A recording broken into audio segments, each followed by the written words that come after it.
What's up guys, and welcome back to my channel. It's your girl 𝙒𝙖𝙩. Today I want to talk to you guys about how to prepare for med school.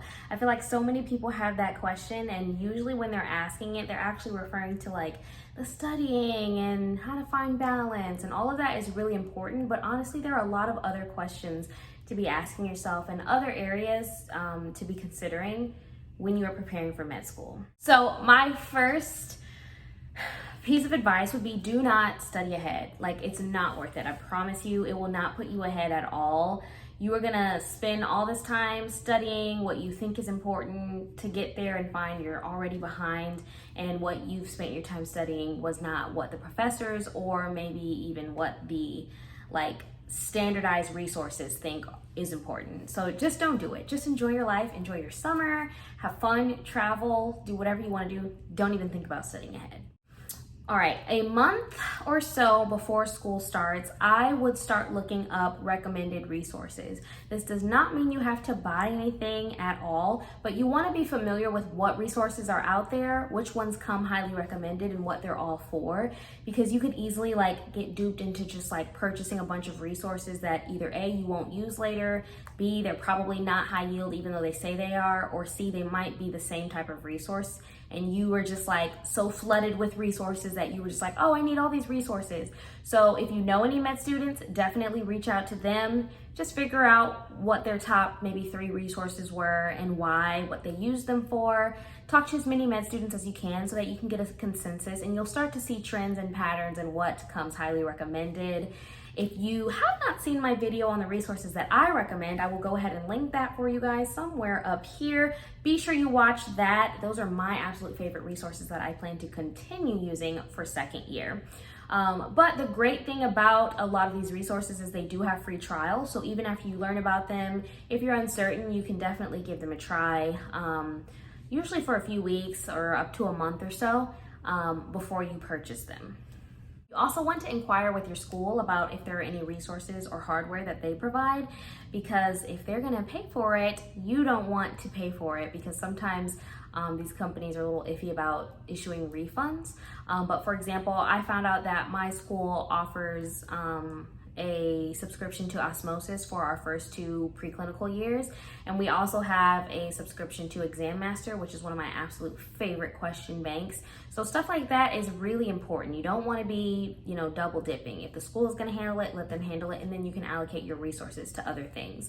Also, some schools do provide laptops or iPads or things like that. So if you're looking into getting a new one, you might want to hold off and just see what the school is going to offer before you designate your budget to those things. And that brings me to my next point, is you really want to budget. Once you have an idea and good insight into what resources you need to buy, what electronics you need to buy, maybe what furniture you need to buy, what desk or student essentials you need to buy, really try to get as accurate of an assessment of all that stuff as possible. So that way, if you're working, you know a figure that you can be working towards. That gives you a better sense of how much discretionary spending you can do without messing up your med school budget. And I know a lot of people say you're gonna have a ton of loans, just rely on that. Yes, I would say don't be afraid of the loans. You're definitely gonna need them because most people are not working during med school. But as much as possible, if you are able to come into med school with some funds available to cover some expenses, definitely do that, because you don't want to just keep racking on loans if you don't need to. Also get recommendations on what electronics are recommended by med students.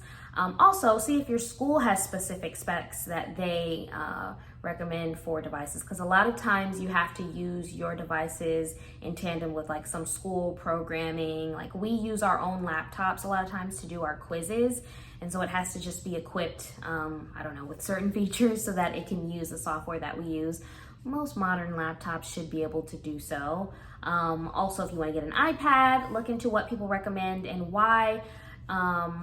Really quick tip on that, you definitely don't need to get the newest iPad out there. I have a 2nd generation iPad Pro, which has a 12.9-inch screen, and honestly, having that much screen space is amazing for my needs as a med student, but I just was not financially prepared to buy a new one. I'm not lacking in any way. It 100% meets my needs, and you don't have to buy it new. Like the model that you get, you don't have to buy it new. I bought my iPad on Amazon for a substantially cheaper price than buying a new second generation iPad Pro would have been. I probably saved over like $400 or $500. So just get a sense of that and add that to your budget as well. Definitely buy First Aid. Like, don't even ask any questions. First Aid is the best book that has ever been written. It is the Bible of med school. Buy it, use it, read it, use it immediately, read it, annotate it. It's gonna make so many things so much clearer for you, and it's gonna give you a very clear understanding of what's high yield and what you need for STEP and what you can kind of filter out after you get past certain exams. And then finally, start messaging current students at the school that you plan to attend. Just get a sense of the campus culture, maybe the size of the campus if that matters to you. I personally came from a really small undergrad institution, so I was kind of happy to learn that the med school I'm attending now was on the smaller side and the class sizes were smaller. I wanted to know what the social scene was like, what people are into, just understanding what you're getting yourself into. Will you be comfortable there? Is a really good idea, and it'll help set your mind at ease if there are any concerns that you have or any uncertainties that you have. So this brings me to the end of this video. Thank you guys so much for watching. If you have any other suggestions, go ahead and leave them down below. Comments, questions, and concerns, you know what to do. Thank you so much for watching. I will see you in the next video. Bye. I'm not worried that I need to help you. Let's speak more, let's reach more.